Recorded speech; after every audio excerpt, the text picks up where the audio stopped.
It's my honor to present Ursula Burns, one of the recipients of this year's Larry Foster Awards for Integrity in Public Communication. By any measure, Ursula Burns' life and career have been defined by a deep commitment to integrity in how she conducted business as a CEO of a Fortune 500 company, in how she served her country through presidential appointments, and in how she raised a family. Ursula Burns wasn't born into privilege. Her parents immigrated from Panama. She was raised by a single mother, first in a tenement building and later in the Baroque Houses, a public housing project on the Lower East Side of Manhattan. Burns knew hardship growing up. She saw gang violence firsthand. But the title of her memoir, which was published in 2021, really says it all. Where you are is not who you are. From her humble beginnings, Burns overcame poverty and hardship to earn her bachelor's degree and master's degrees in mechanical engineering. The latter came from Columbia University. She began her career at the Xerox Corporation as an intern in 1980 and rose through the ranks over the next 29 years to become its CEO in 2009 and its board chair in 2010. And in doing so, Burns became the first African-American woman to ever lead a Fortune 500 company. She led Xerox through significant transformations over the next 8 years. But Ursula Burns is much more than just a successful businesswoman. She's been a lifelong champion of education, particularly science, technology, engineering, and math education. President Obama appointed her to lead the White House program on STEM education, and it's a position she held throughout his time in office. She also served President Obama on the President's Export Council and was its chair for the last 2 years of his administration. She continues to counsel many nonprofit organizations, including the Ford Foundation, MIT, the Metropolitan Museum of Art, and the Mayo Clinic. One of the efforts she supports is Change the Equation, which focuses on improving STEM education in public schools. Today, Burns is a founding partner of Integrum Holdings, which is a private equity firm, and she's the non-executive chairwoman of Teneo, the global CEO advisory firm. And now, let's hear more about Ursula Burns from some of her friends and colleagues. I first became aware of Ursula Burns given the fact that she is a trailblazer.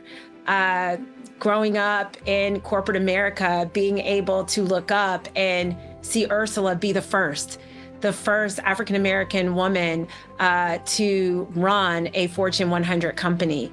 And so my introduction to her was through admiration. A handful of words I'd use to describe Ursula are pioneering, courageous, brave, irreverent, funny, delightful, and awesome.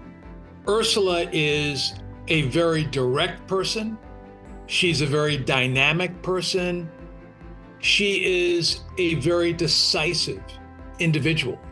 For you all to acknowledge Ursula is probably one of the easiest decisions you had to make, because you are awarding someone who embodies integrity. At a time when there's a real trust deficit among leaders in our country, people like Ursula Burns stand out.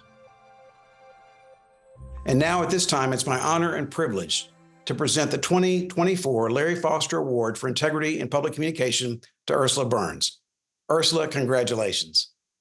Thomas, I am so honored to be here, and thank you and the team for selecting me. I mean, some of the people who preceded me in receiving this award are my idols. So to be classed and grouped with them is really, really a privilege and an honor. Well, my guess is if they were here, they would say the same thing about being in your company, because you have had an incredible career and you've really set a high standard for integrity. And we're so proud to have you among our honorees. The first question I have is, I've read your book, great book, really enjoyed the memoir.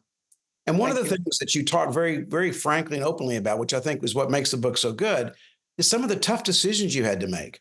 You had to make choices sometimes between what was good for Xerox's customers or its investors, and sometimes what was good for its employees. And they weren't always the same thing. I know there were a few times you had to make some tough decisions about laying people off, that sort of thing. How did you do that and still maintain your integrity in the process? One of the most important things that I learned as I came up through my career was that there is very little, there is a lot of compromise, and you're going to be faced continuously with these choices of, I could earn another penny in EPS or whatever it is, or make another group of 1,000 employees happy. And those are choices that you have to make. But they are very rarely net zero choices, if you know what I mean. One that is 100% hurtful to one group and 100% helpful to the other group. What I learned is that compromise is the name of the game. When we started thinking about success in the beginning of capitalism, we had this idea of we have to do all that we can for the shareholder. And that was the number one and oftentimes the only constituency that we actually paid attention to.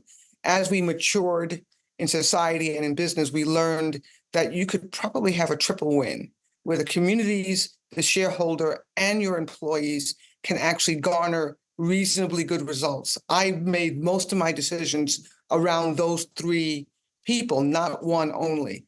Didn't make everybody happy all the time, but I try to not destroy any of the three groups.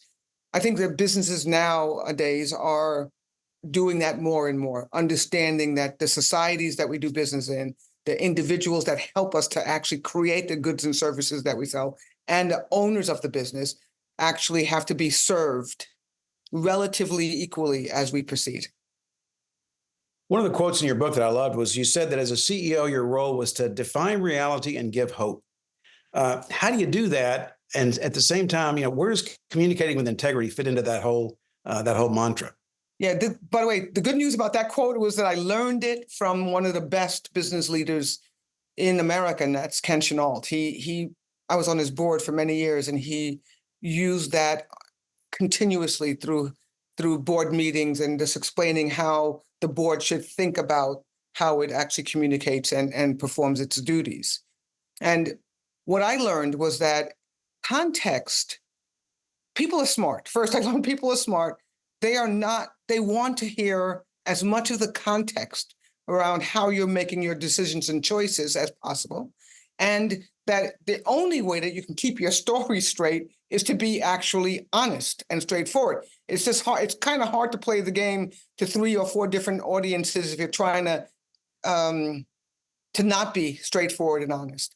So to keep it clear, to make it clear and keep it clear, I had to try to break it down as simply as possible with as much background as I could. And every time I did that, I found it was really easy for me to communicate. I didn't have to kind of remember anything because it was the truth, it was the facts. And fortunately, I was raised on the granola of the truth is the easiest thing to remember.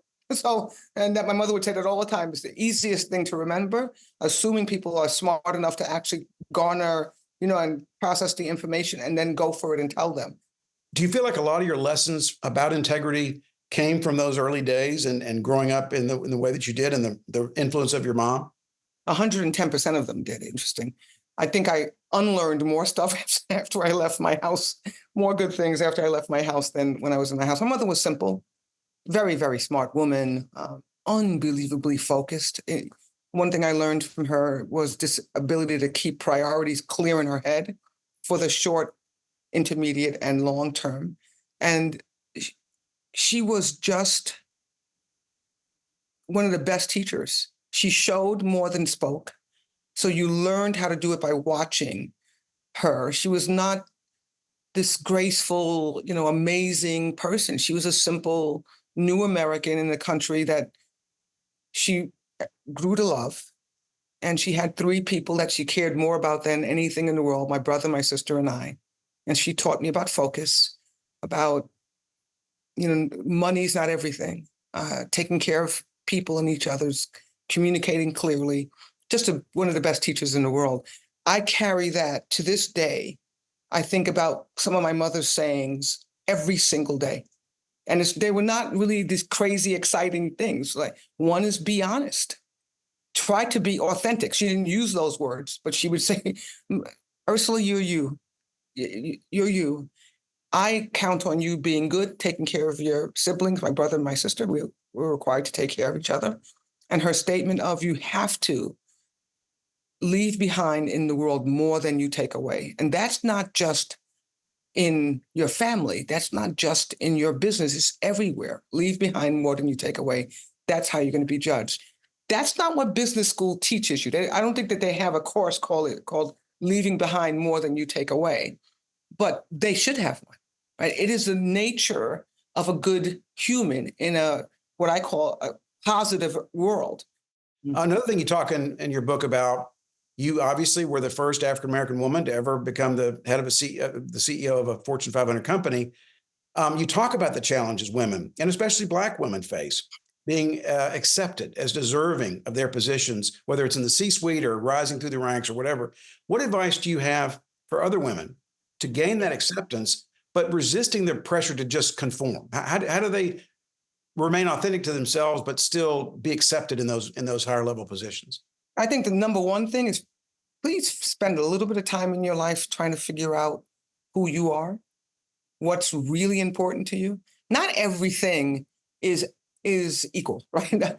I used to get a lot of pushback on my hair, right? You know, the stuff on top of your head. Well, not on yours, but on top of my head, right? A lot of pressure on it, and the way I spoke, right? So New York City, pretty urban accent, you know, like, et cetera. And a lot of pressure to change it. And I had to step back and understand whether not changing it was that important to me. Because when somebody suggests that you change the thing, you either cave and go for it, change it, or you become like strident and stick with what you're doing, almost to prove that you're not changing. First, figure out what's important. Really, certain things you're going to have to change because it's just easy to do. And then certain things that you would never change because it gives up too much. You understand those types of things. Where do you want to be? How, you know, what kind of person do you want to be? Then and only then can you make the choices about where to give a little bit, where to not give. People say to me, well, you stuck with who you were you didn't have to change. If you saw me 10, 15, even 20 years ago, you would never be able to say that person is the same person that they see today. I did a lot of changing, a lot of conforming, a lot of doing things to make myself more acceptable to the team and the group. Everybody does that in life. So don't feel as though that you can't do any of that. That's what compromise is, right? So you have to compromise. The other thing that I was really clear on are the things that I would not compromise on. And those were, I got pushed so much to fit, this idea of fitting in, or every way that you can, fitting in. And I would always say, I would think it, and then as I grew up more and more, I said it out loud. If God wanted me to be a white man, he would have made me one. And he didn't, right? So the fact that he didn't means that he or she, however it is, whoever you look up to and worship, admire, your parents, if that was the way that they wanted you to be, they would have made you that way. They didn't. What they wanted me to be was be Ursula in this environment that how we've gotten to where we are, people who look like me and acted like me were not part of the group. I don't think I should change that. What we have to do is get the group to start to accept more and more of me's, more and more women, more and more people who come from urban environments, whatever it is, more and more difference. We should have never gotten that way, right? Where difference is, but that's where we are. I'm not going to go back and change all of that. What we can change is what's happening today. We some of the fights, Thomas, I am so frustrated with the argument because we're arguing it from some of these things, diversity, equity, and inclusion. Oh, I don't think I like that. What do you mean you don't like that? How can anyone say that it is unfair to actually want diversity, equity, and inclusion? It's not even a logical argument. But we have all these sides, and people have perfected around a very narrow piece of this world their arguments. We have 8 billion people, probably 10 billion people in the next 20 years. We better figure out a way to include as many of them as is humanly possible on the side of good, meaning having reasonable and graceful lives, being fairly well educated so they can operate in this world well, they have to have access to good healthcare. There should be no argument on those things. And we are really arguing on them right now. My mother would be disappointed if she was still alive. I'm sure she would. Yeah. You make some great points, and there's a good follow-up to that from a Penn State graduate, Jean Chapkovich, and she says, "What characteristics and behaviors were your superpowers on your way to becoming a CEO? What sort of set you apart, or what did you rely on?" One of the things that I am told all the time, and I now recognize, is that I speak my mind. Now, my mind is not uninformed. So I spend quite a bit of time learning about things that I'm interested in, studying them hard or listening to experts, however you learn. And then I am not at all shy when someone wants to hear my opinion, and sometimes even when they don't want to hear my opinion, in stating my point of view and defending that point of view. I also change my mind often, as I said, but that's one of the things that people would say to me all the time: "You are so amazing. You are authentic and you speak your mind." And I say, well, what exactly does everybody else do? If that's the unique, what do? They're not authentic and don't speak their mind? That's my thing. I literally try to learn as much as I can about what's going on, and really difficult conversations, from should we be fighting in the Ukraine? What do I think about the Middle East? You name it. I will, if I have a point of view, I will say it. Well, Ursula Burns, again, congratulations on receiving the Larry Foster Award. I think it's a well-deserved award. You've set a wonderful example for all who follow you. And I know your mom would be proud, because what a legacy that she had, and you're the living proof of that. So thank you so much for joining us today, and thank you so much for being part of this prestigious award. Thank you. Thank you, Thomas Martin. Thank you, Larry Foster Award grantees. I'm honored.